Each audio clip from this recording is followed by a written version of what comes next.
প্রধান শিক্ষিকা ছিলেন। তো আমরা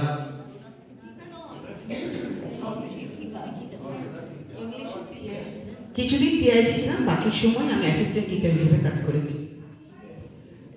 টিআইসি ছিলেন কিছুদিন, তাকে আমরা একটি ছোট্ট করে সম্বর্ধনা ওনার জন্য। উনি প্রথমবার আমাদের হজরা অনুষ্ঠানে এলেন অফলাইনে, অনলাইনে উনি জাজমেন্ট হিসেবে এসেছিলেন।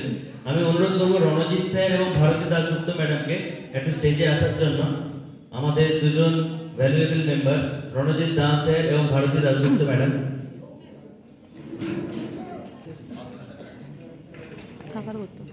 হজলা উত্তরীয়, যেটা আমাদের ট্রেডমার্ক, এবং আমাদের ম্যাগাজিন হজলা ম্যাগাজিন। দেবাশিস স্যার নিজের মুখেই বলবেন কি জিনিস এটা।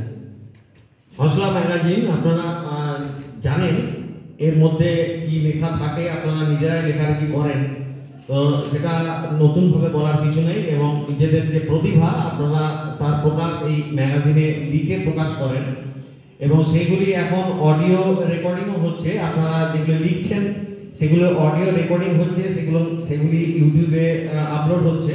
তার থেকেও আপনারা এই লেখাগুলির কথা নিজেরাই শুনতে পান। এখন আমরা উত্তরীয় এবং ম্যাগাজিন প্রদান করছেন আমাদের রণজিৎ দা এবং ভারতী দাশগুপ্ত।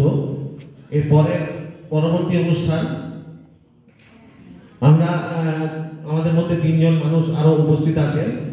রামানন্দ রামসাগর বৃদ্ধাশ্রমের রামানন্দ আছেন আমাদের মধ্যে। আচ্ছা, এটা উত্তরীয় প্রদান করছেন রণজিৎ দা, একটু হাততালি দিয়ে সম্মানিত করবেন।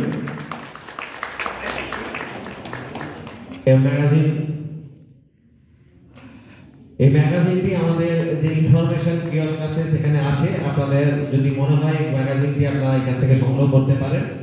50 টাকা মূল্য একটি ম্যাগাজিনের।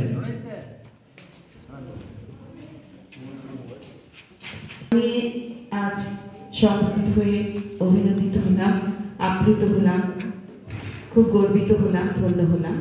এই জন্য সকলকে অসংখ্য অসংখ্য ধন্যবাদ। থ্যাংক ইউ ম্যাডাম, আপনার এই কবিতার জন্য, আপনার এখানে উপস্থিতির জন্য। আমরা চাইবো আপনি আবারও আসুন, আমাদের এই অনুষ্ঠানে হজরত সাথে যুক্ত থাকুন। অসংখ্য ধন্যবাদ।